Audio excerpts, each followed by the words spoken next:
They say home is where the heart is. But what happens when home becomes the place your heart breaks every single day? What happens when the people who are supposed to protect you become the ones you need protection from?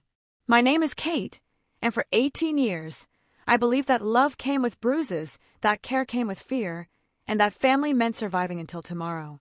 This is the story of how I learned that sometimes losing everything is the only way to find yourself.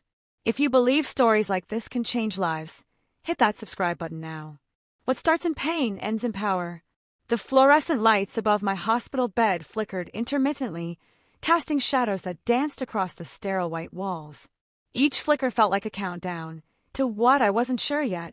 My left eye was swollen shut, and every breath sent sharp pains through my ribs. The nurse, Maria, had been checking on me every 20 minutes, her kind eyes filled with a mixture of professional concern and something deeper that I couldn't quite name. "How are you feeling, honey?" she asked, adjusting the ice pack against my cheek with gentle hands that reminded me how foreign tenderness felt. "I'm fine," I whispered automatically, the words falling from my lips like a prayer I'd been taught to recite. It was always "I'm fine," or "it's nothing," or "I deserved it." Those phrases had become my armor, my shield against a world that might ask too many questions. Maria's expression softened, and she pulled up the chair beside my bed. "Kate, you don't have to say you're fine. Not here. Not with me." For the first time in years, someone was giving me permission not to be okay. The weight of that permission settled in my chest, heavier than the pain from my broken ribs. I had arrived at Atlanta General Hospital 6 hours earlier, carried in by paramedics after my neighbor, Mrs. Patterson, found me unconscious in our front yard. The last thing I remembered was my father's voice echoing through our suburban home. "This is what happens when you disrespect this family, Catherine. This is discipline. Discipline." That word had shaped my entire existence. It meant standing in the corner for hours until my legs cramped. It meant going to bed without dinner when I spoke too loudly. It meant accepting that the bruises on my arms were just part of growing up in the Morrison household, where respect was earned through silence and love was demonstrated through control. My parents, Robert and Linda Morrison, were pillars of our Marietta community. Dad worked as a bank manager, always impeccably dressed in pressed suits and polished shoes. Mom taught Sunday school at First Baptist Church, her smile warm and welcoming to everyone except me. To the outside world, we were the perfect American family living in our 2-story colonial house with a white picket fence and manicured lawn. But perfect families don't have daughters who flinch at sudden movements. Perfect families don't have mothers who check for bruises before school pictures.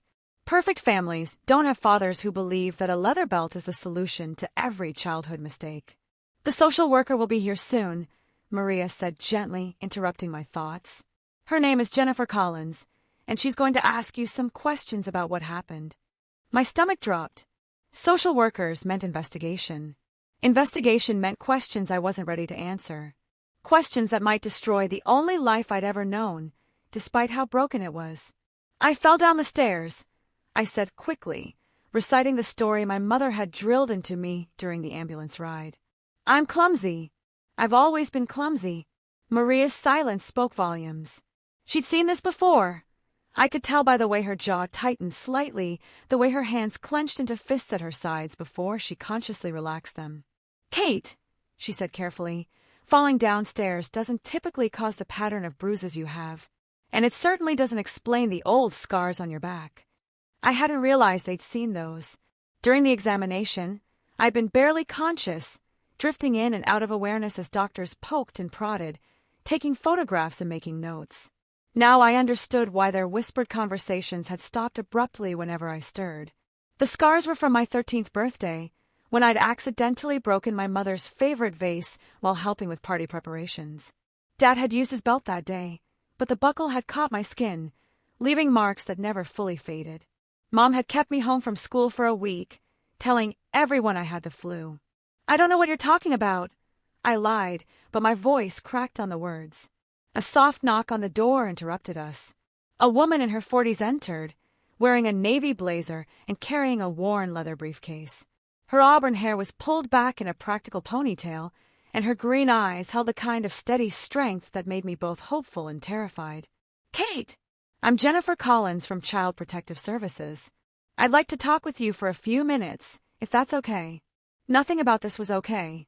But I nodded anyway, because 18 years of conditioning had taught me to comply, to submit, to make myself small enough that maybe the storm would pass over me.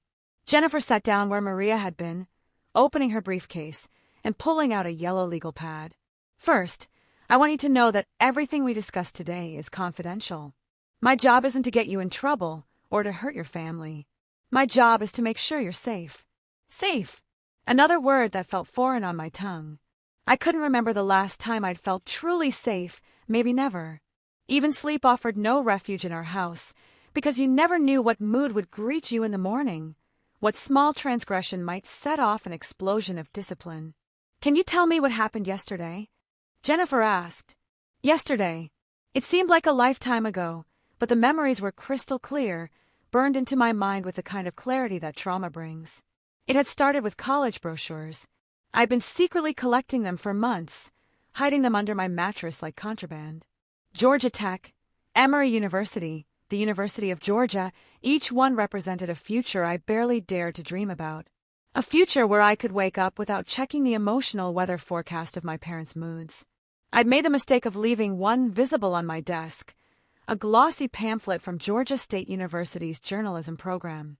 When my father found it during one of his random room inspections, his face had gone dark with rage. "What is this?" he demanded, holding the brochure like it was evidence of treason. "It's just, I thought maybe after graduation." "You thought?" His voice had risen to that dangerous octave that made my mother disappear into her bedroom and close the door. "You thought you could make decisions about your future without consulting me? After everything your mother and I have sacrificed for you?" I tried to explain that I was 18, that technically I could make my own choices now. That had been my first mistake. The second was backing toward the door when he started removing his belt. "You live under my roof, you follow my rules," he'd said, advancing toward me. "College is a waste of money for ungrateful children who don't understand the value of discipline." The belt had come down across my back, then again. But this time was different from all the others. This time, when I tried to shield my face, I'd stumble backward and hit my head on the corner of my dresser.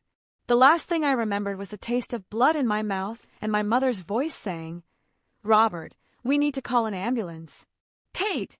Jennifer's voice brought me back to the present. "You've been quiet for a while. Are you okay?" I realized I'd been staring at my hands, unconsciously tracing the old scar on my palm from when I'd been disciplined for breaking a glass at age 10. "I fell down the stairs," I repeated, but the words felt hollow even to me. Jennifer leaned forward slightly. "Kate, I've been doing this job for 15 years. I've seen every kind of injury you can imagine, and I know the difference between an accident and abuse. More importantly, I've seen the look in your eyes, the look that says you've been carrying this burden alone for too long." Tears began to blur my vision, but I blinked them away quickly. Crying was weakness, and weakness meant more discipline. "They love me," I whispered, surprising myself by speaking at all. They have a different way of showing it. Love doesn't leave bruises, Kate. Love doesn't send you to the hospital." For a moment, the room was completely silent except for the steady beep of monitors and the distant sounds of hospital activity. In that silence, something inside me began to crack. Not break, but crack, like ice beginning to thaw after a long winter. "I don't know how to do this," I admitted, my voice barely audible. "Do what?" "Tell the truth. I've been lying for so long, I'm not sure I remember what the truth looks like." Jennifer's expression softened. "The truth looks like that bruise around your eye. It looks like the fear I see when you talk about going home. It looks like an 18-year-old girl who's never been allowed to dream about her own future." She was right, and we both knew it. But knowing the truth and speaking it were two entirely different things, especially when speaking it meant potentially destroying the only family I'd ever known, no matter how broken that family was. "What happens if I tell you everything?" I asked. "Then we figure out how to keep you safe. Together." The word "together" hit me like a revelation. I'd been fighting this war alone for so long that I'd forgotten people could be on the same side, could work toward the same goal without hidden agendas or ulterior motives. "Okay," I said finally, the word escaping like a breath I'd been holding for years. "Okay. If you're still watching, You know how powerful this moment is. Like the video and comment. I hear you, Kate. Let's flood this space with support. And for the first time in 18 years, I told someone the truth about what discipline really looked like in the Morrison household. The words came slowly at first, like water through a dam with hairline cracks. Then, as Jennifer listened without judgment, without interruption, without the horrified gasps I'd always imagined would greet my story, the dam burst completely. I told her about the belt, about the corner time, about the meals I'd missed as punishment for imaginary infractions. I told her about the time I'd been locked in the basement for 6 hours at age 12 because I'd laughed too loudly while watching television. I told her about the bruises I'd learned to hide with long sleeves and strategic makeup, about the lies I'd perfected to explain away injuries that were impossible to conceal completely. My mom would check me before school, I said, my voice growing stronger with each revelation. She'd make sure nothing showed. She had this concealer that was perfect for covering fingerprint bruises on my arms. She said it was important to maintain the family's reputation. Jennifer wrote steadily, occasionally asking clarifying questions that helped me remember details I'd buried deep in my subconscious. The process was exhausting but oddly liberating, like cleaning out a wound that had been infected for years. Kate, what you're describing is systematic abuse, Jennifer said when I finally fell silent. This isn't discipline. This isn't love. This is criminal behavior, and it's not your fault. Those last 4 words hit me harder than any belt ever had. It's not your fault. I'd spent my entire life believing that I was the problem, that I was inherently flawed, that I somehow deserved the treatment I received. The possibility that I might be blameless was both terrifying and revolutionary. But what if they're right? I asked, voicing the fear that had lived in my chest for as long as I could remember. What if I really am difficult? What if I really do need more discipline than other kids? Kate, look at me. Jennifer's voice was firm but kind. You are 18 years old. You've never been arrested, never done drugs, never gotten pregnant, never even gotten detention at school. Your teachers describe you as quiet, respectful, and academically gifted. You are not a difficult child. You are a child who has survived difficult circumstances. Her words reframed my entire existence. I wasn't the problem that needed solving. I was the person who had somehow endured an impossible situation with grace and strength I didn't even know I possessed. A different knock interrupted our conversation. This one was hesitant, almost apologetic. Maria peeked her head in. Kate, your parents are here. They're asking to see you. My blood went cold. I could hear them in the hallway. My mother's voice, high and anxious, talking to someone about insurance and discharge procedures. My father's deeper tone, controlled and authoritative, the voice that had commanded my obedience for 18 years. I can't, I whispered, panic rising in my throat. I can't see them. Not yet. Jennifer stood up immediately. You don't have to see anyone you don't want to see. That's your right. But they're my parents. Being someone's parent doesn't give them unlimited access to you, especially when they've hurt you. She moved toward the door. I'm going to talk to them. You stay here with Maria. After Jennifer left, Maria sat down beside me again. How are you feeling about all this? Terrified, I admitted. But also, I don't know. Different, somehow. Different how? I struggled to find the words. Like I've been holding my breath underwater for my whole life, and I just broke the surface. I can breathe, but I don't know how to swim yet. Maria smiled, the first real smile I'd seen from anyone in longer than I could remember. Learning to swim takes time, but the hardest part is taking that first breath. Through the door, I could hear raised voices. My father was arguing with someone, probably Jennifer, his tone escalating in the way that usually preceded violence. But for the first time in my life, I wasn't the target of his anger. I wasn't in the same room, bracing for impact. Someone else was standing between me and his rage, and that someone else wasn't backing down. She's 18, I heard Jennifer say clearly. She has the right to make her own medical decisions, and she's chosen not to see visitors right now. We are her parents, my mother's voice, shrill with indignation. We have rights. You forfeited those rights when you put her in the hospital. The silence that followed was deafening. Then I heard my father's voice, lower now but filled with menace. You have no idea what you're talking about. Our daughter is clumsy. This was an accident. Mr. Morrison, I've documented her injuries. I've taken her statement. This case is being turned over to law enforcement for investigation. Law enforcement. The word sent a chill through me. This was really happening. There would be police reports, investigations, possibly arrests. The perfect Morrison family facade was about to crumble in the most public way possible. After what felt like hours but was probably only minutes, Jennifer returned to my room. Her professional composure was intact, but I could see the anger simmering beneath the surface. "They're gone," she said simply. "For now." "What did you tell them?" "The truth. That you're an adult who has the right to control who visits you, and that this case is now a criminal matter." Criminal. The word hung in the air between us like a bridge I wasn't sure I was ready to cross. "What happens next?" I asked. Jennifer sat back down, consulting her notes. "Several things. First, you'll need somewhere safe to stay while you recover. I have some options we can discuss. Second, the police will want to interview you, probably tomorrow. Third, we'll need to talk about longer-term plans, housing, education, counseling, all of that." Each item on her list represented a future I'd never imagined for myself. A future where I made decisions, where I had options, where my safety mattered more than my parents' reputation. "The college brochures," I said suddenly. That's what started it this time. I had college brochures. What kind of college brochures? Journalism. I want to study journalism. It was the first time I'd said it out loud, and the words felt powerful on my tongue. I want to tell stories. True stories. Jennifer smiled. "That sounds perfect for you. Do you think is it too late to apply for fall semester?" "Kate, it's March. Most deadlines have passed, but there are always options. Community college, spring admission, gap years to work and save money. The important thing is that you're finally free to explore those options." Free.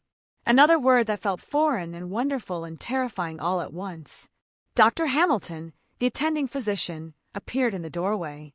He was a kind-faced man in his 50s who had examined me earlier with gentle hands and concerned eyes. "Kate, how are you feeling? Any increase in pain?" "A little better, actually," I said, realizing it was true.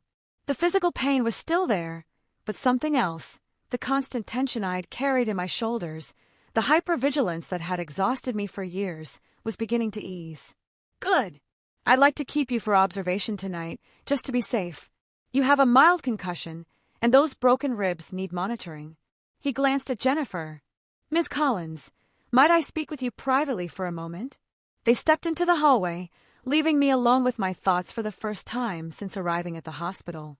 I looked around the room, at the machines monitoring my vital signs, at the window showing the Atlanta skyline in the distance, at the bedside table where someone had left a small potted plant with a card that read, "Get well soon," in Maria's handwriting. This sterile hospital room felt safer than my childhood bedroom ever had.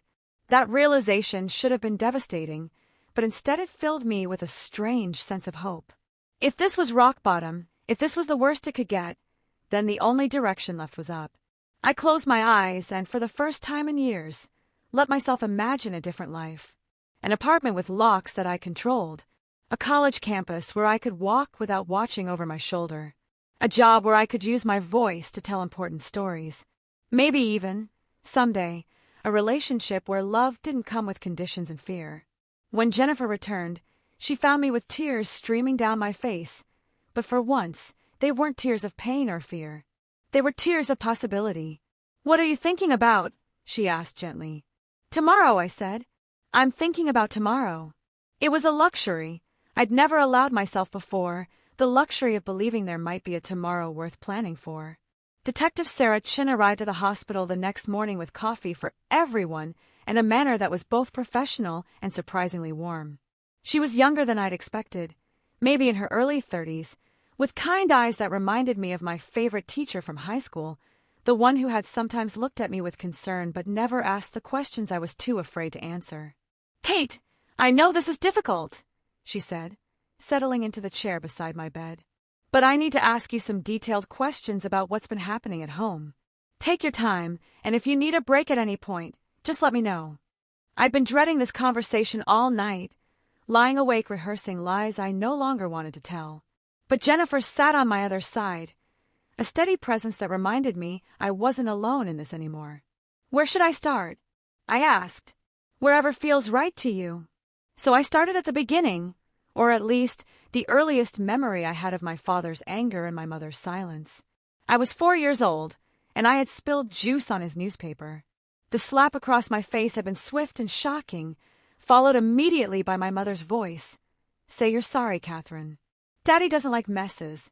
I had said I was sorry. I had spent the next 14 years saying I was sorry for everything, for breathing too loudly, for growing too fast, for existing in ways that seemed to constantly disappoint them. Detective Chun took notes without judgment, occasionally asking for clarification or specific dates. She photographed my injuries with a professional camera, documenting each bruise and scar with the methodical precision of someone who had done this many times before. Kate, I need to ask you something difficult, she said as she put her camera away. Have you ever reported this abuse to anyone before? A teacher, a school counselor, anyone? The shame that washed over me was immediate and overwhelming. No, I didn't think anyone would believe me. My parents are respected in the community. Dad's on the city council. Mom volunteers at the church. And I kept thinking maybe I really was the problem. You're not the problem, Detective Chun said firmly. But I have to tell you, there were people who suspected. Your school counselor, Mrs. Davidson, filed 2 reports with Child Protective Services over the years. One when you were 12 and came to school with what looked like belt marks on your arms, and another when you were 15 and wrote an essay about discipline that raised red flags. I remembered both incidents. The first time, my parents had been furious about the school's interference and had coached me extensively on what to say to the social worker who came to our house. The second time, they'd been more subtle. They'd volunteered to chaperone my class field trip and had made sure to be extra charming to Mrs. Davidson, effectively shutting down her concerns. What happened with those reports? Unfortunately, without your cooperation, and with your parents' ability to present as a normal, loving family, there wasn't enough evidence to proceed. The system failed you, Kate. I'm sorry about that. The system failed you. Those words validated something I'd always felt but never been able to articulate, that somehow, the adults who were supposed to protect me had looked the other way when I needed them most. Is it too late now? I asked. I'm 18. Am I too old for any of this to matter? It's never too late for justice, Detective Chin said. What your parents did to you is criminal assault and child abuse. The statute of limitations hasn't run out, and we have extensive evidence now, your medical records, your testimony, and the photographs of your injuries. Jennifer leaned forward. Kate, you need to understand what this means. If Detective Chin presses charges, your parents will be arrested. There will be a trial. It will be public, and it will be difficult. The thought of my parents in handcuffs, of our family's secrets splashed across the local news, should have terrified me. Instead, I felt something I'd never experienced before, the desire for accountability. Will other people have to testify? I asked.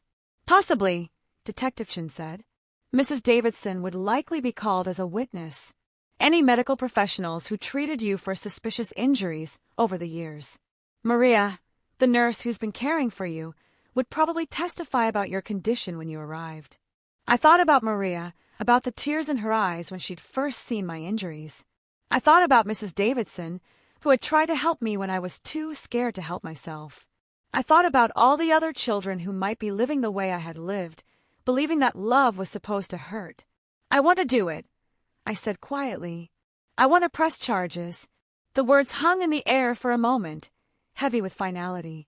There was no going back now, no returning to the familiar dysfunction of my childhood, no pretending that what had happened to me was normal or acceptable.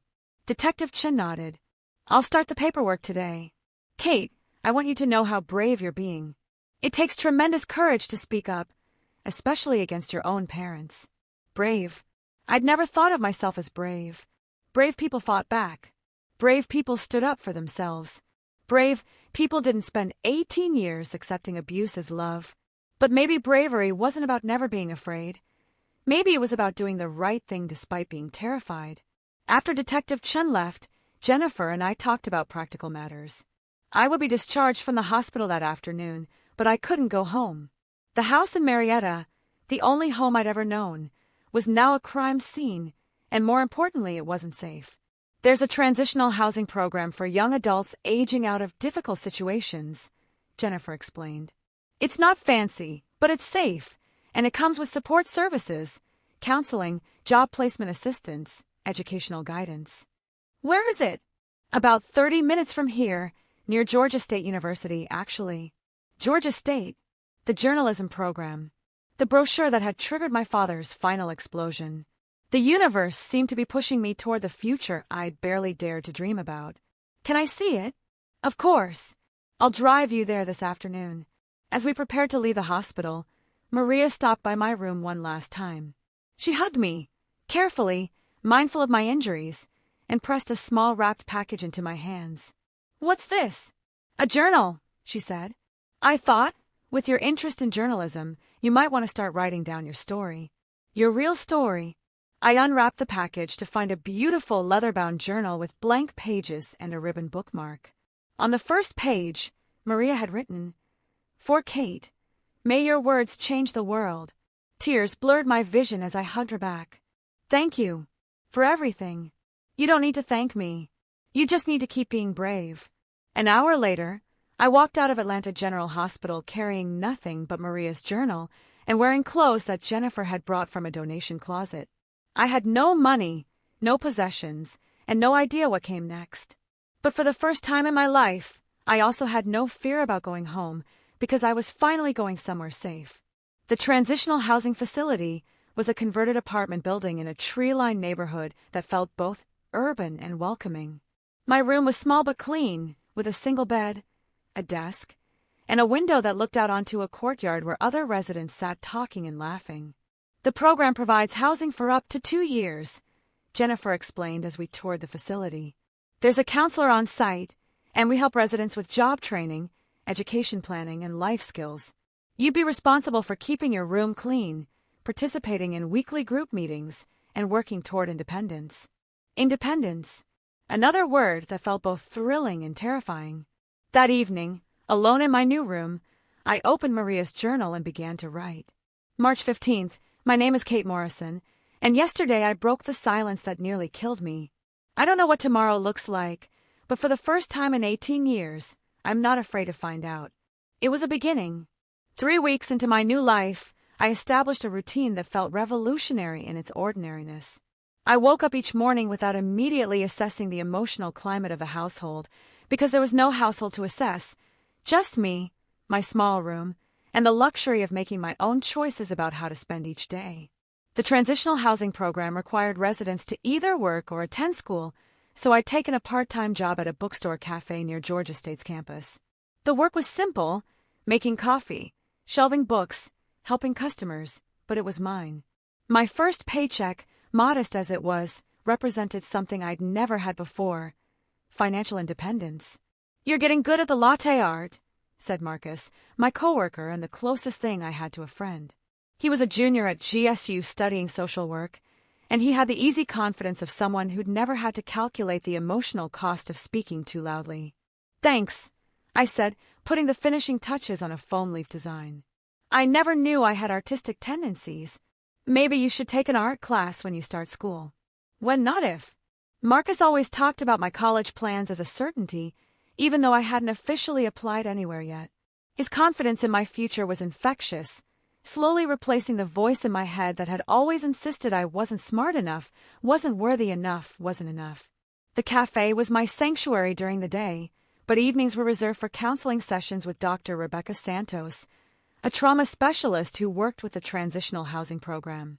Our first session had been awkward and painful.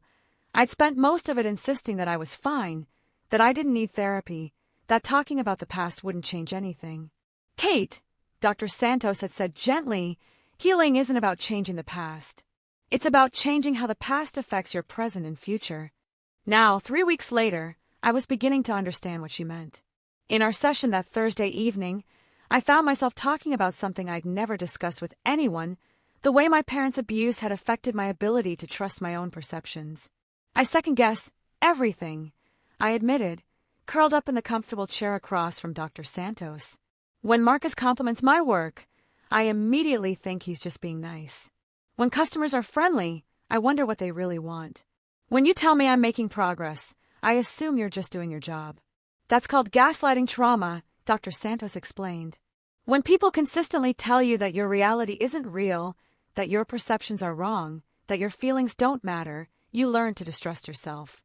It's a survival mechanism that served you well in an abusive environment, but it can be limiting in healthy relationships. How do I learn to trust myself again? Practice. Start with small things. Notice when something feels good and allow yourself to feel good about it. Notice when something feels wrong and trust that feeling. Keep writing in your journal. It helps you track your own thoughts and feelings over time. I had been writing every day since leaving the hospital. What had started as a simple record of events had evolved into something deeper, reflections on my childhood, observations about my new life, and tentative dreams about the future. Some entries were painful to write, bringing up memories I'd buried for years. Others were filled with wonder at simple pleasures I'd never been allowed to enjoy. One entry from the previous week captured the complexity of my new reality. March 28th. Today I laughed out loud at something Marcus said, and for a split second afterward I flinched. I actually flinched, waiting for someone to tell me I was being too loud, too happy, too much. But no one did. No one even looked at me, strangely. I'm learning that joy doesn't have to be hidden or apologized for. I'm learning that I'm allowed to take up space in the world. The criminal case against my parents was moving forward, though slowly.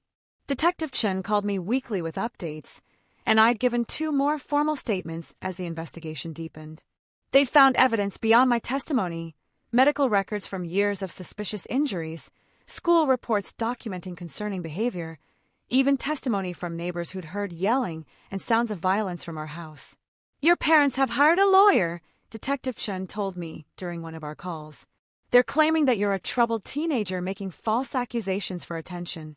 The accusation stung, even though I'd expected it. My parents' ability to present as victims while victimizing others had always been their greatest skill. "Do you think the jury will believe them?" I asked. "I think the evidence speaks for itself, Kate. But I want you to be prepared. Their lawyer will try to paint you as unstable, as someone with a history of lying or acting out.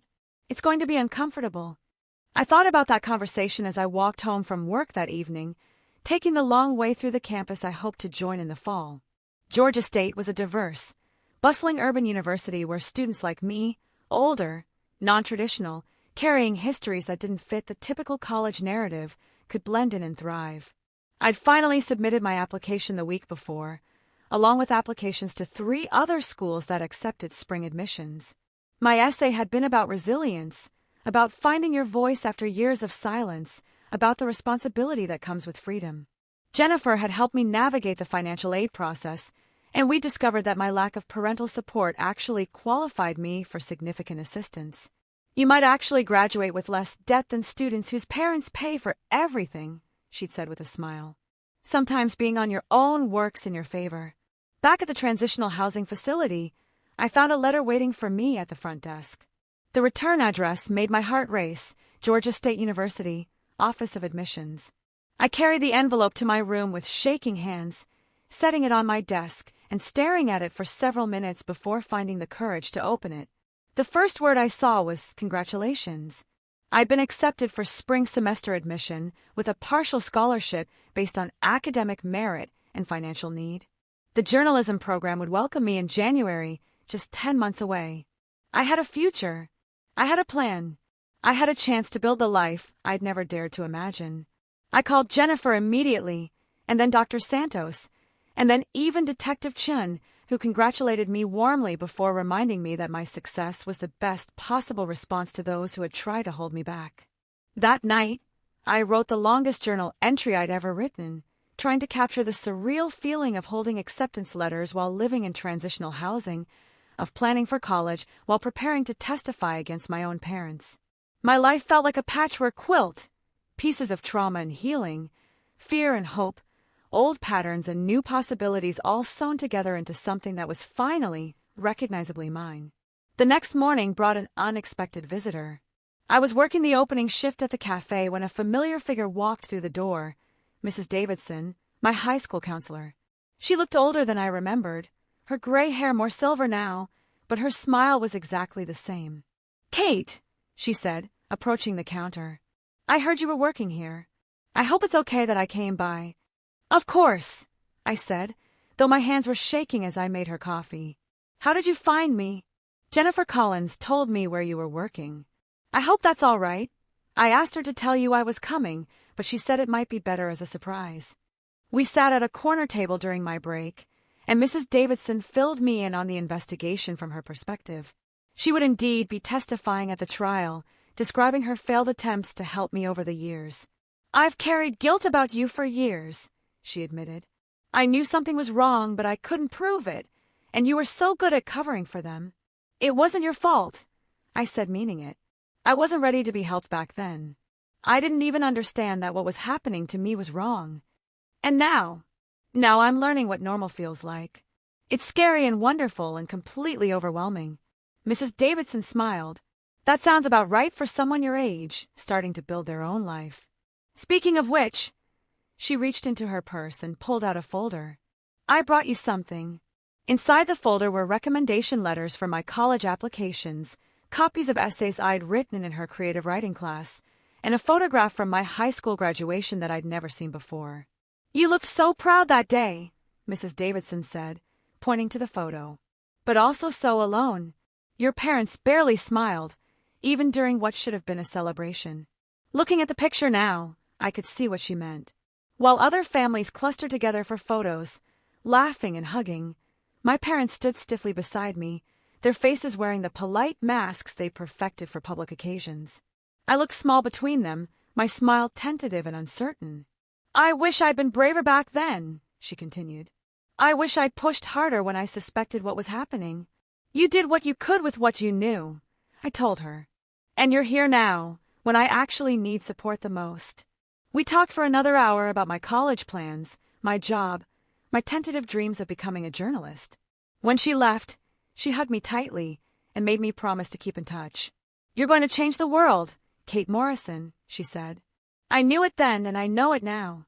That afternoon, emboldened by Mrs. Davidson's visit and my college acceptance, I made a decision that surprised even me. I called my parents. My mother answered on the second ring, her voice immediately shifting from neutral to cold when she recognized mine. "Catherine." "Hi, Mom. I suppose you're calling to gloat about the charges." The accusation hit me like a physical blow, but I've been practicing with Dr. Santos how to respond to emotional manipulation without being derailed by it. "I'm calling because I wanted you to know that I got accepted to Georgia State University," I said steadily. "I start in January." There was a long pause. Then, "I suppose you think you're very clever, destroying your family to get attention from strangers." "I think I'm finally learning what I'm worth," I replied, surprising myself with my calm tone. "You're worth nothing without this family, Catherine. Nothing. You'll see. When those people get tired of your sob story, when the novelty wears off, you'll come crawling back. And we might not be here when you do." The threat was familiar, but its power over me had diminished. 3 months ago, those words would have sent me into a panic of apology and pleading. Now, they just sounded sad and desperate. "I hope someday you can be happy for me," I said. "I hope someday you can see that I'm not your enemy. You made yourself our enemy the day you chose strangers over family." "I chose safety over silence," I corrected. "I chose truth over pretending." My mother hung up without another word. I sat holding the phone for several minutes afterward, processing the conversation. It hurt. Of course it hurt. These were still my parents, still the people whose approval I'd craved for 18 years. But the hurt felt different now, cleaner somehow. It was grief for the relationship we'd never had, rather than desperation for the relationship we couldn't have. That evening in group therapy, a weekly requirement for transitional housing residents, I shared the phone call with my 7 housemates. The group was led by David, a former resident who'd aged out of the program 5 years earlier and now worked as a peer counselor. "How did it feel to tell them about college?" asked Jasmine, a 19-year-old who'd left home after years of emotional abuse from her stepfather. "Powerful," I said after thinking about it. Like I was claiming something that belonged to me. "Your mom's response sounds pretty typical," said Miguel, whose own family had disowned him for being gay. Abusers hate losing control. When you start succeeding without them, it threatens their whole narrative about you needing them. David nodded. Kate, you've been in the program for almost a month now. How has your relationship with yourself changed? It was a good question, one that I'd been pondering in my journal entries. I think I'm starting to like myself, I said slowly. Not just accept myself, but actually like who I am when I'm not constantly trying to avoid punishment or earn approval. Can you give us an example? Yesterday, a customer at the cafe was being really rude to Marcus about his coffee order. In the past, I would have just stayed quiet, tried to be invisible. But I found myself speaking up, politely but firmly, telling the customer that Marcus had made the drink correctly and offering to remake it if they wanted something different. The customer apologized and tipped us both. How did that feel? Like I mattered. Like my voice had value. Like I could use my words to protect someone I cared about instead of just protecting myself. The group session ended with our weekly goal-setting exercise. My goals for the coming week were concrete and achievable: complete my financial aid paperwork, attend all my counseling sessions, and start researching journalism internships for the summer. But my larger goal, the one I wrote in my journal that night, was more ambitious: to keep learning how to take up space in the world without apologizing for it. As spring turned toward summer, my life began to take on a rhythm that felt sustainable rather than merely survivable. I picked up extra shifts at the cafe, saving money for college expenses, and enjoying the steady progress of my bank account. I attended every counseling session, individual and group, slowly unpacking years of conditioning and learning healthier ways to think about myself and relationships. Most importantly, I began to envision a future that extended beyond just escaping my past. I researched journalism programs, read everything I could get my hands on about investigative reporting, and started a blog about my experiences with the transitional housing program. The blog was anonymous, but it felt like practice, like stretching muscles I'd never been allowed to use. One evening in late May, Detective Chun called with news about the case. "We have a trial date," she said. "September 15th. Are you ready for this, Kate?" Ready felt like too strong a word. Prepared, maybe. Determined, definitely. "I'm ready," I said. "Good. Because your testimony is going to be crucial. Your parents' lawyer has been arguing that you're a troubled young adult making false accusations to get attention and resources. Your success since leaving home, the job, the college acceptance, the stable housing, all of that contradicts their narrative. So my healing is evidence. Your healing is proof that you're exactly who you've always said you were, a capable, intelligent young woman who was held back by circumstances beyond your control." After the call, I sat on the small balcony outside my room, watching the sunset paint the Atlanta skyline in shades of orange and pink. In a few months, I would walk into a courtroom and tell my story to a jury of strangers. I would answer questions about the worst moments of my life, and I would do it calmly and truthfully because I finally understood that my story mattered.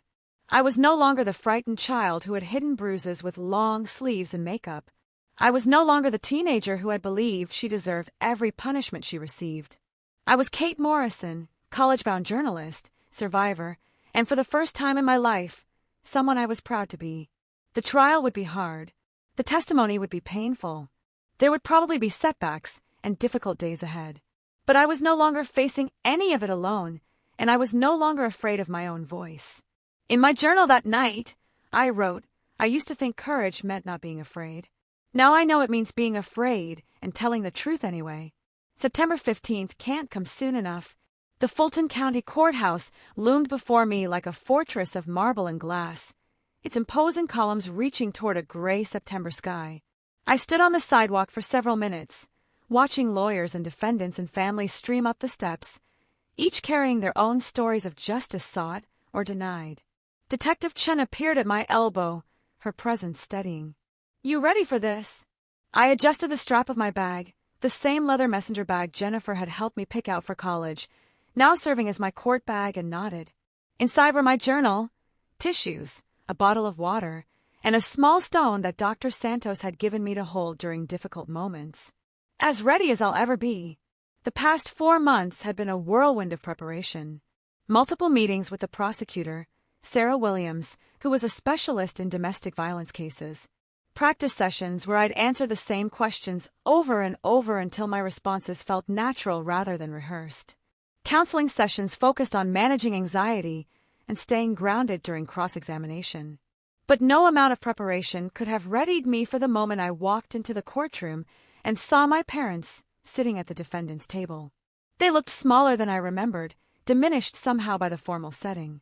My father wore a navy suit I recognized from church services, his graying hair neatly combed. My mother was dressed in a conservative blue dress, her hands folded in her lap in the posture of long-suffering patience she'd perfected over the years. They didn't look like monsters. They looked like what they'd always been to the outside world: respectable, middle-class parents who coached Little League and organized church fundraisers.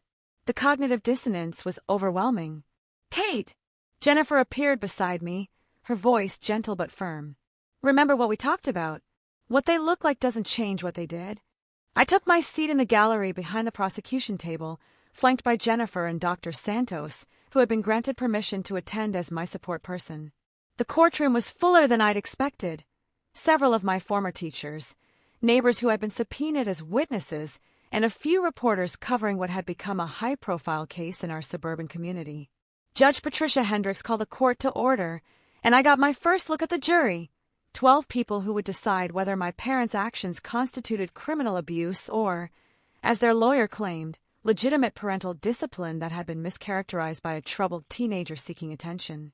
The opening statements laid out two completely different versions of my life. Prosecutor Williams painted a picture of systematic abuse disguised as discipline, of parents who had used their authority to inflict physical and emotional trauma on their child for years. She spoke about the pattern of escalating violence, the careful concealment of injuries, the psychological manipulation that had convinced me I deserved the treatment I received. The defense attorney, Mr. Franklin, presented an alternative narrative that was both familiar and nauseating. According to him, I was a difficult child who had required extra discipline. My parents were loving but firm, traditional in their approach to child-rearing. My current accusations were the result of being manipulated by social workers and counselors who had filled my head with ideas about abuse that didn't reflect reality. "Ladies and gentlemen," Mr. Franklin said in his closing remarks, "this is a case about a young woman who has been convinced to betray her own family for the promise of free housing, college tuition, and victim status.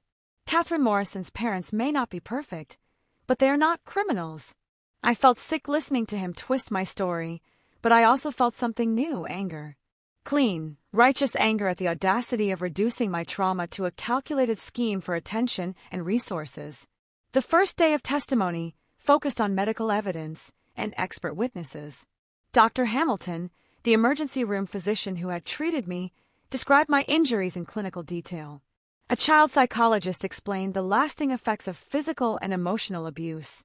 A social work professor testified about the dynamics of abusive families and the reasons children often delay reporting or deny abuse entirely. Mrs. Davidson took the stand on the second day, describing her years of concern about me and her attempts to intervene.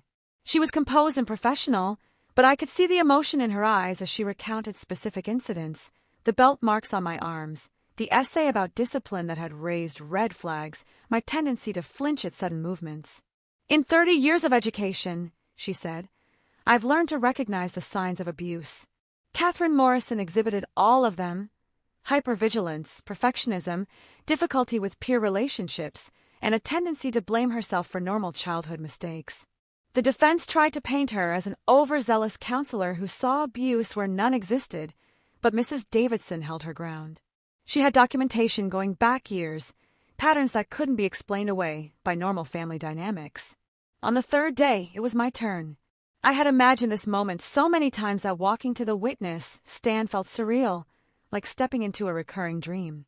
I raised my right hand and swore to tell the truth, the whole truth, and nothing but the truth, words that carried extra weight for someone who had spent years learning to lie as a survival mechanism. Prosecutor Williams started with basic questions: my age, my education, my current living situation. Her voice was kind but matter-of-fact, designed to help me settle into the rhythm of testimony before we moved to more difficult territory. "Kate, I want to ask you about your relationship with your parents. Can you describe what discipline looked like in your household when you were growing up?"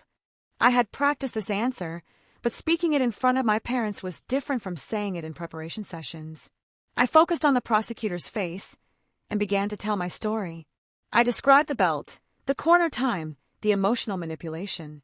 I explained how punishment had been arbitrary and severe, how love had been conditional on perfect behavior, how I had learned to hide injuries and lie to protect my family's reputation. Can you tell the court about the incident that led to your hospitalization in March?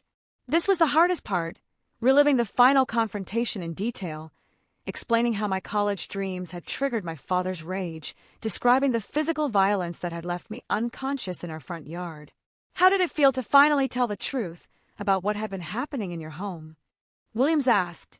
Terrifying, I said honestly, but also like taking the first breath after being underwater for 18 years. The cross-examination was brutal, just as Detective Chen had warned me it would be. Mr. Franklin was relentless in his attempts to portray me as an unreliable narrator, someone whose perceptions had been distorted by outside influences. Miss Morrison, isn't it true that you've been living in subsidized housing since leaving your parents' home? Yes, it's transitional housing for young adults. Free housing, correct? I pay a portion of my income, but it's subsidized. And isn't it true that you've received financial aid for college based on your claims of abuse? Prosecutor Williams objected, but the damage was done. Franklin was trying to establish that I had financial motives for my accusations, that I had traded my family for material benefits. He pressed me on specific incidents, demanding exact dates and details that had blurred together over years of trauma. He questioned why I had never reported the abuse before, why I had continued to live at home if things were so bad, why I had never tried to run away. If your parents were really as abusive as you claim, why didn't you tell someone sooner? He asked. I looked directly at him, feeling the weight of every person in the courtroom watching me. Because they taught me that what happened to me was normal. They taught me that I deserved it. They taught me that no one would believe me if I spoke up, and that betraying the family would make me worthless. I paused, my voice growing stronger. They were wrong about a lot of things, but they were right about one thing. It did take me 18 years to find the courage to speak up. The courtroom was completely silent. I glanced at the jury and saw several members wiping their eyes. Franklin tried to continue, but I had found my rhythm. Every question he asked gave me another opportunity to tell my truth, to explain the complex psychology of abuse, to demonstrate that I was not the confused, vindictive teenager he was trying to portray. When my testimony finally ended, I felt drained but oddly proud. I had told my story completely and honestly. Whatever the jury decided, they would decide based on the truth. The trial continued for 2 more days with character witnesses and closing arguments. The defense called neighbors who testified to my parents' community involvement and my apparent normalcy as a child. The prosecution brought in other professionals who had interacted with me over the years, painting a picture of a child who had learned to hide pain behind a facade of compliance. In her closing argument, Prosecutor Williams returned to the medical evidence, the photographs of my injuries, the pattern of old scars, the trauma that couldn't be faked or manufactured. The defense wants you to believe that Kate Morrison is a master manipulator who has fooled doctors, nurses, counselors, teachers, and police officers in an elaborate scheme to get free housing and college tuition, she said. But I ask you to look at the evidence. Look at the photographs. Listen to her testimony. This is not the story of a con artist. This is the story of a survivor who finally found the courage to speak her truth. The jury deliberated for 6 hours. I spent that time in a small conference room with Jennifer and Dr. Santos, trying to read or journal, but mostly just pacing and worrying. What if they didn't believe me? What if my parents walked free? What if I had destroyed my family for nothing? Kate, Dr. Santos said gently, whatever happens, you did the right thing. You told the truth. You stood up for yourself and for every other child who might have suffered the same way. That matters regardless of the verdict. When we were called back into the courtroom, my legs felt unsteady. The foreman of the jury stood to read the verdict, and the words seemed to echo from a great distance. On the charge of aggravated assault, we find the defendant Robert Morrison guilty. On the charge of child abuse, we find the defendant Robert Morrison guilty. On the charge of child endangerment, we find the defendant Linda Morrison guilty. Guilty. Guilty. Guilty. The words washed over me like a cleansing rain. 18 years of gaslighting, of being told that my perceptions were wrong, of wondering if I was crazy or oversensitive or ungrateful. All of it was swept away by 12 strangers who had looked at the evidence and said, "You were right. What happened to you was wrong. You deserved better." My father would serve 2 to 5 years in prison. My mother would serve 18 months plus probation. It wasn't the maximum sentence, but it was justice. It was validation. It was the world officially acknowledging that I had been worth protecting all along. As court was dismissed and people began filing out, I remained seated, processing what had just happened. My parents were led away in handcuffs, and neither of them looked at me as they passed. Part of me grieved for them, for the family we might have been if they had chosen love over control, healing over harm. But mostly I felt free. Outside the courthouse, I was surrounded by supporters: Jennifer, Dr. Santos, Detective Chun, Mrs. Davidson, and several other people who had helped me along the way. There were reporters asking for comments, but I wasn't ready for that yet. I would write about this experience someday, when I had the skills and perspective to do it justice. But for now, I just wanted to breathe. "How does it feel?" Jennifer asked as we walked toward the parking garage. "Like the beginning," I said. "Like everything up until now was just the prologue, and the real story is about to start." That evening, I sat on my balcony with my journal and tried to capture the day in words. But for once, language felt inadequate to contain the magnitude of what had shifted inside me. Instead, I wrote simply, "September 20th. Today, 12 strangers looked at my life and said I mattered. Today, justice was served. Today, I am officially free to become whoever I was meant to be. Tomorrow, I start living like I believe it." 6 months later, the Georgia State University campus buzzed with the energy of a new semester. Students hurrying between classes with backpacks and coffee cups, the January air crisp enough to make everyone walk a little faster. I stood outside the journalism building, looking up at the sign I'd dreamed about for so long: J. Mac Robinson College of Business, School of Public Policy, Department of Communication. My first class was Intro to Journalism Ethics, and I was 10 minutes early, a habit I developed from years of hypervigilance that now served me well in academic settings. I chose a seat in the middle of the classroom, close enough to show engagement, but not so close as to draw unwanted attention. The professor, Dr. Maria Rodriguez, was a former investigative reporter who had covered civil rights cases and government corruption. Her opening lecture was about the responsibility that comes with having a platform. The duty journalists have to tell stories that matter, to speak for those who can't speak for themselves. "Journalism," she said, "is not just about reporting facts. It's about bearing witness. It's about creating change through truth-telling."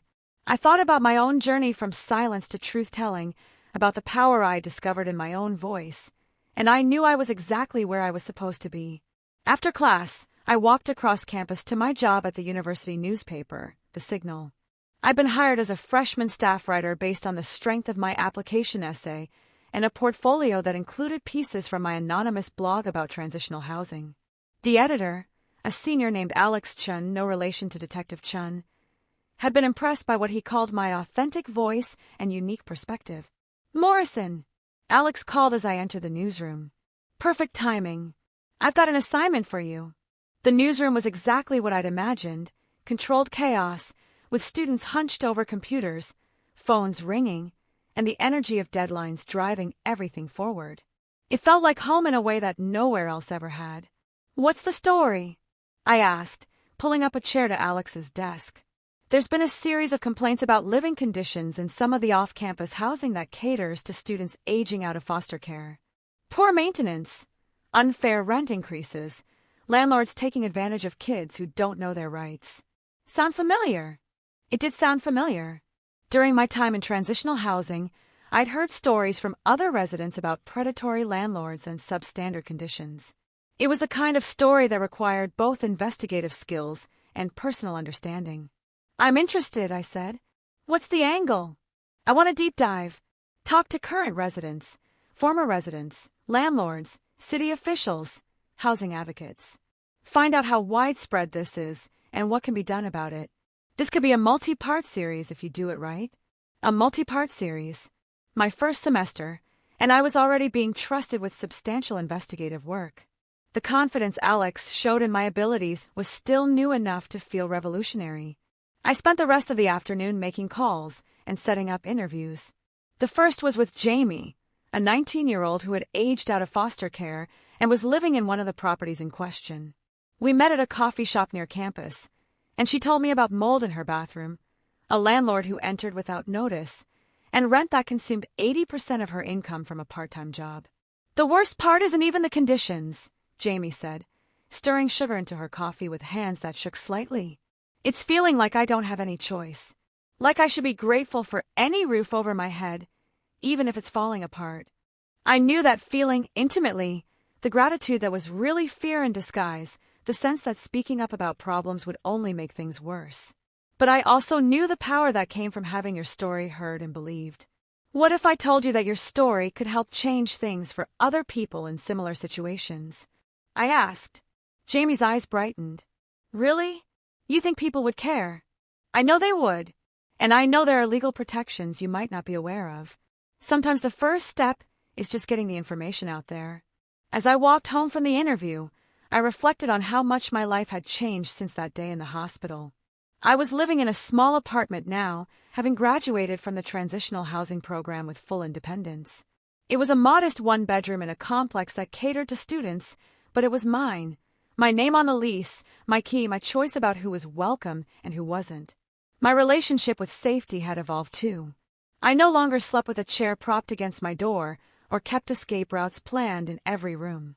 I had learned to distinguish between reasonable caution and trauma-based hypervigilance, though I still jumped sometimes when people appeared unexpectedly in my peripheral vision.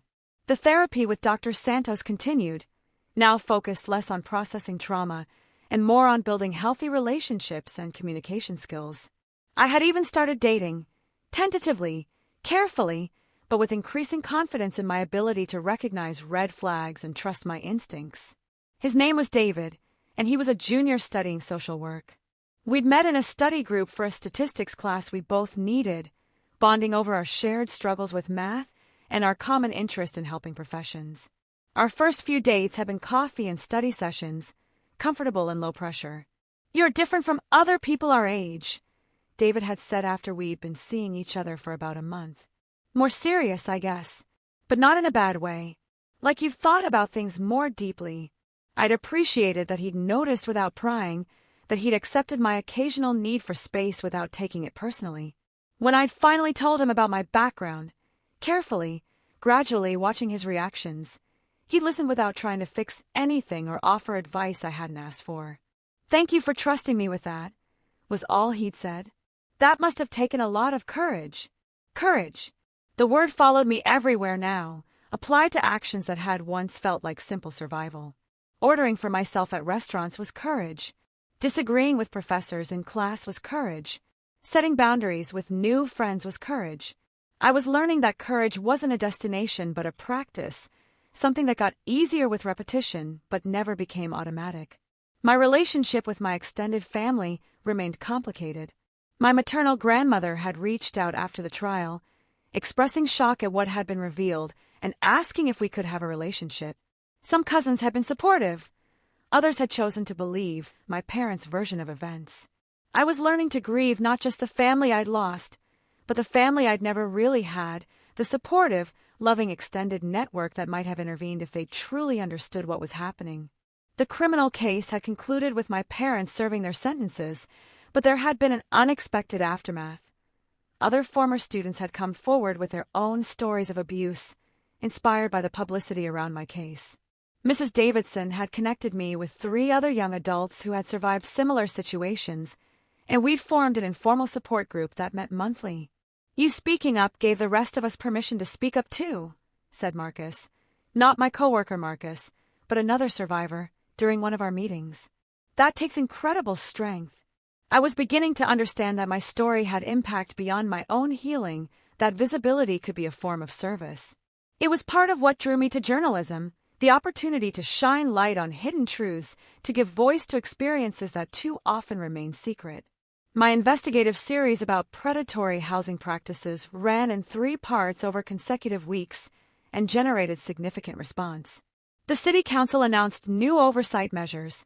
A tenants' rights organization launched an education campaign targeted at young adults aging out of foster care, and 2 of the landlords I'd written about were investigated for violations. "This is exactly the kind of reporting we need more of," Dr. Rodriguez told me after the series concluded. "Journalism that creates change, that serves the public interest. Have you thought about applying for internships this summer?" I had been thinking about it, but I'd also been thinking about something else, a book. Dr. Santos had suggested that I consider expanding my story into a longer narrative, something that could reach people beyond our immediate community. "There's power in memoir," she'd said during one of our sessions. "Especially memoirs that show not just trauma, but recovery, hope, the possibility of building a good life after a bad beginning." The idea both thrilled and terrified me. Writing about my experiences for a class assignment or a newspaper article was one thing. Writing a book meant committing to vulnerability on a much larger scale. But it also meant the possibility of reaching other young people who might be living the way I'd lived, believing the things I believed about themselves and their worth. I'd started working on it in my spare time, writing chapters late at night when the apartment was quiet and my thoughts could flow freely. The process was simultaneously healing and re-traumatizing, revisiting painful memories with the perspective of someone who had survived them, finding meaning in experiences that had once felt meaningless. One evening in late February, as I worked on a particularly difficult chapter about the psychological impact of chronic abuse, my phone rang. The caller ID showed a number I didn't recognize, but something prompted me to answer. "Is this Kate Morrison?" The voice was young, female, and certain. "Yes, this is Kate. My name is Emma. I read your articles about housing problems and I think I might be in a situation like you were. With my family, I mean. I found some old articles about your case online and She trailed off, but I understood. Someone else was reaching out across the silence, looking for proof that survival was possible, that speaking up was worth the risk. "Emma," I said gently, "I'm so glad you called. Can you tell me what's going on?" We talked for over an hour. Emma was 17, a senior in high school, dealing with escalating physical and emotional abuse from her stepfather while her mother looked the other way. She had been researching her options online when she'd found the newspaper coverage of my trial. "I keep thinking about what you said in one of the interviews," Emma told me, "about how the hardest part wasn't the abuse itself, but believing you deserved it. That's exactly how I feel." By the end of our conversation, I had connected Emma with Detective Chun, who walked her through her reporting options, and with Jennifer Collins, who explained the resources available to minors in abusive situations. I also gave her Dr. Santos's contact information and the number for the crisis hotline I'd learned about during my own recovery. Could I call you again?" Emma asked before we hung up. "I don't have anyone else who really understands." "Anytime," I promised. "Day or night. You're not alone in this." After we hung up, I sat in my living room thinking about the strange circularity of healing, how helping others often helped ourselves, how sharing our stories could create lifelines for people we'd never met. Emma's call felt like confirmation that I was moving in the right direction, that my experiences could serve a purpose beyond my own recovery. 2 weeks later, Emma called to tell me she had reported her stepfather to Child Protective Services and was staying with a family friend while the investigation proceeded. A month after that, she called to say she'd been accepted to college with a full scholarship and would be starting in the fall. "I keep thinking about what might have happened if you hadn't written those articles," she said. "If I hadn't found your story, I might have just endured it until I graduated, you know? I might never have realized I had options. I did know. I knew exactly what it felt like to believe you had no choices, no alternatives, no worth beyond what others assigned to you." The fact that my story had helped Emma discover her own worth felt like the best possible outcome of the worst chapter of my life. As spring semester ended, and I prepared for my first summer as a college student, I received an email that made me sit down hard in my desk chair. A literary agent in New York had seen my journalism work and the mentions of my book project in a profile piece The Signal had run about student writers. She was interested in representing me, in helping me find a publisher for my memoir. "Stories like yours are important," she wrote. "They show readers that trauma doesn't have to be the end of the story, that healing is possible, that people can rebuild their lives in beautiful ways. I'd love to talk with you about the possibility of bringing your book to a wider audience." A wider audience. The phrase sent shivers of excitement and terror through me in equal measure. But I thought about Emma, about Jamie and all the other young people struggling in situations that felt hopeless, about the power of stories to create connection and change. I called Dr. Santos first, then Jennifer, then David, sharing the news and processing my fears about increased visibility. All of them were supportive, reminding me that I could control how much or how little of myself I revealed, that sharing my story didn't mean sacrificing my privacy entirely. "You've already proven that you can handle public attention with grace," Jennifer pointed out. "The trial, the newspaper articles, the speaking you've done, you know how to tell your story in a way that's both honest and protective of yourself." That evening, I sat on my balcony with my journal, the same leather-bound journal Maria had given me in the hospital over a year ago, now filled with entries documenting my transformation from victim to survivor to advocate. I wrote, "May 15th, a year ago, I was afraid to use my voice at all. 6 months ago, I was afraid to use it in a courtroom. Today, someone wants to help me use it to reach thousands of readers. I'm still afraid, but it's a different kind of fear now, the fear that comes with possibility rather than powerlessness. The fear that comes with having something to lose rather than nothing to hope for. I think about the girl I was 18 months ago, the one who believed she deserved every bruise, every cruel word, every moment of terror. I wish I could go back and tell her that she was worthy of love and safety and dreams. Since I can't do that, maybe I can write a book that reaches other girls who need to hear the same message. Maybe that's what healing really is, not just recovering from your own wounds, but using your scars to help others find their way out of the darkness." As the sun set over Atlanta's skyline, painting the sky in shades of hope and possibility, I made my decision. I would work with the agent. I would finish the book. I would continue using my voice to tell stories that mattered, whether in newspapers, in books, or in late-night phone calls with scared teenagers who needed to know they weren't alone. My parents had called it discipline, but I knew better now. I called it survival, recovery, transformation, and finally, triumph. Not because I had won something from them, but because I had won something for myself. The right to determine my own worth, to choose my own path, to live without fear. The girl who had once been afraid of her own shadow was now a young woman who wasn't afraid to cast light into other people's darkness. That felt like the most complete victory of all. In the distance, I could hear the sounds of a city, traffic, construction, the general hum of 8 million people living their lives. Somewhere in that vast urban landscape were other young people trapped in situations they didn't know they could escape, other families where love was confused with control, other children learning to make themselves small enough to survive. But there were also social workers like Jennifer, teachers like Mrs. Davidson, nurses like Maria, detectives like Sarah Chun, and therapists like Dr. Santos. There were support groups and transitional housing programs and scholarship funds. There were journalism professors who taught students to speak truth to power and literary agents who believed some stories needed to be told. Most importantly, there were survivors like me, people who had found their voices and were using them to light the way for others still finding their path to freedom. I opened my laptop and began typing the email that would change my life once again. "Dear Ms. Patterson, thank you for your interest in my story. I would be honored to work with you to bring this book to publication. You're right that stories like mine matter, not because the trauma itself is remarkable, but because the healing is possible. I've learned that speaking our truth, even when our voices shake, can create ripples that reach far beyond what we imagine. If my book can help even one person recognize their own worth, understand that they deserve safety and love, or find the courage to ask for help, then every difficult moment of writing it will have been worthwhile. When can we schedule a call to discuss next steps? Sincerely, Kate Morrison." I hit send before I could second-guess myself, then closed my laptop and picked up my phone. There was someone I needed to call. "Emma, it's Kate. I have some news to share with you." As I told Emma about the book opportunity, I could hear the excitement in her voice.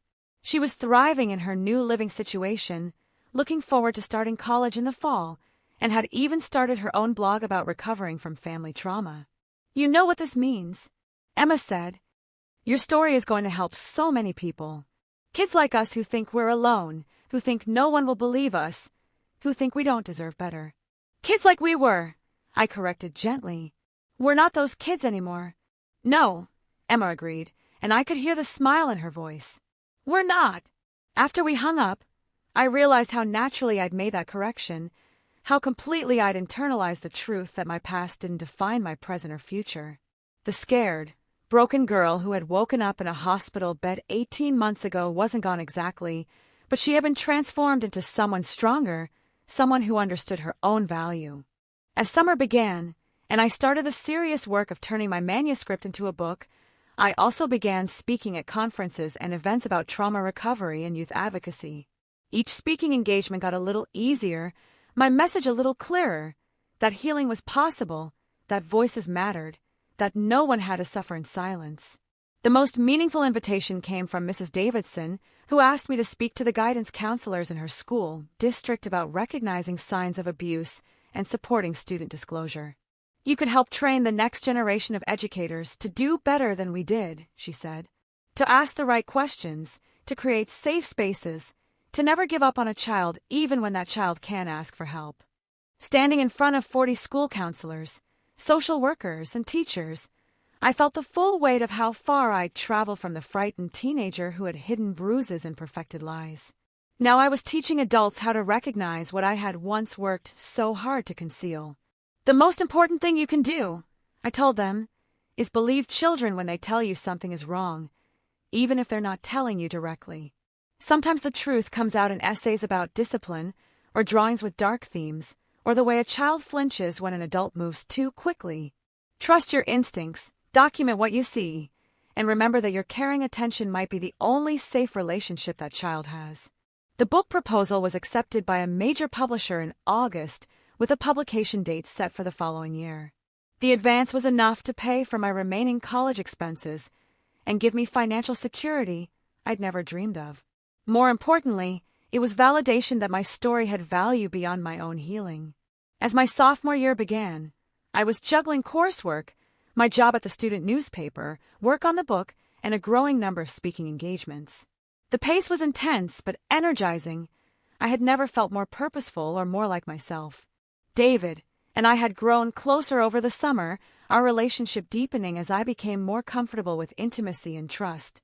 He was endlessly patient with my occasional need for space, my difficulty with unexpected touch, my tendency to overanalyze his words for hidden meanings. "You know," he said one evening as we studied together in my apartment, "you don't have to be perfect to be loved." The observation hit me unexpectedly hard, bringing tears to my eyes. "I'm still learning that," I admitted. "That's okay. I'm still learning lots of things, too. We can learn together." Learning together. It struck me as the most beautiful description of love I'd ever heard, not the desperate need for approval that had characterized my relationship with my parents, but the mutual growth that came from supporting each other's becoming. In October, I received a letter that I almost threw away, thinking it was junk mail. The return address showed only a post office box number and no name. Inside was a single sheet of paper with a handwritten note. "Kate, I saw the article about your book in the newspaper. I wanted you to know that your father and I have been in counseling since our release.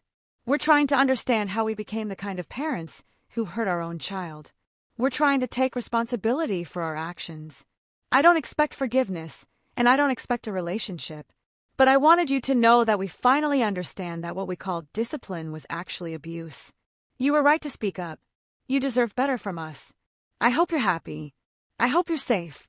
I hope your book helps other children in ways we failed to help you. Mom." I read the letter 3 times, feeling a complex mix of emotions. There was grief for the relationship we'd never had, anger that it had taken a criminal conviction for them to acknowledge the truth, and something that might have been relief that they were finally taking responsibility. I called Dr. Santos and read her the letter over the phone. "How do you feel about it?" she asked. "Sad mostly. Not for me now, but for the little girl I was who would have given anything to hear those words back then. It's too late for the relationship she wanted, but maybe it's not too late for my parents to become different people. Do you want to respond?" "I don't think so. Not now, anyway. Maybe someday. But my life isn't about them anymore, and I don't want to make any decisions about them based on guilt or obligation." It felt powerful to recognize that I could acknowledge their attempt at accountability without feeling obligated to forgive or reconcile. Healing didn't require me to rebuild relationships that had been fundamentally damaged. It only required me to build a life that honored my own worth and well-being. As winter approached, and I worked on final edits of my book manuscript, I found myself reflecting on the journey that had brought me to this point. The girl who had once believed she deserved every punishment was now a young woman writing about resilience for publication. The teenager who had been terrified to speak up was now training adults to listen better. The patient who had arrived at the hospital broken and silent was now someone whose voice reached thousands of people. But perhaps the most meaningful transformation was the simplest. I had learned to wake up each morning without fear. I had learned to make plans for the future. I had learned to take up space in the world without apologizing for it. The book, when it was finally published, would be dedicated to Emma and all the other young people still finding their way out of the darkness. But in my heart, it was also dedicated to the frightened 18-year-old girl who had found the courage to tell the truth when truth-telling felt impossible. She had saved my life by speaking up. Now I could spend the rest of my life honoring that courage by continuing to speak. For her, for Emma, for every child who deserved better than they were getting. On a cold December evening, as I put the finishing touches on my final chapter, I realized that my story was no longer primarily about the trauma I had survived. It was about the life I had built in freedom, the voice I had found in healing, the hope I could offer to others still trapped in silence. My parents had called it discipline, but I called it something else now, the beginning of everything that mattered. Because sometimes you have to lose the family you were born into to find the family you choose, the life you're meant to live, and the person you were always supposed to become. And sometimes, if you're very brave and very lucky, you get to help others find their way to the same freedom. 5 years later, Kate Morrison graduated summa cum laude from Georgia State University with a degree in journalism. Her memoir, My Parents Called It Discipline, became a New York Times bestseller and has been translated into 12 languages. She works as an investigative reporter for a major newspaper, specializing in stories about institutional abuse and youth advocacy. The Kate Morrison Foundation, established with proceeds from her book, provides emergency housing and educational scholarships for young adults escaping abusive situations. To date, the foundation has helped over 200 young people transition to independence. Kate married David in a small ceremony attended by their chosen family, Jennifer Collins, Dr. Santos, Mrs. Davidson, Emma, and the other survivors who had become her closest friends. They live in Atlanta with their rescue dog, Hope. She still keeps a journal, still speaks at conferences, and still takes phone calls from young people who have found her story and need to know they're not alone. If this story touched your heart, share it. You never know who needs to hear it today. And don't forget to subscribe for more stories that matter. Most importantly, she still wakes up each morning without fear, grateful for the voice that nearly cost her everything and ultimately gave her everything that mattered. On this channel, we tell stories like Kate's, real, raw, and life-changing. If you want more, hit the bell and join our community.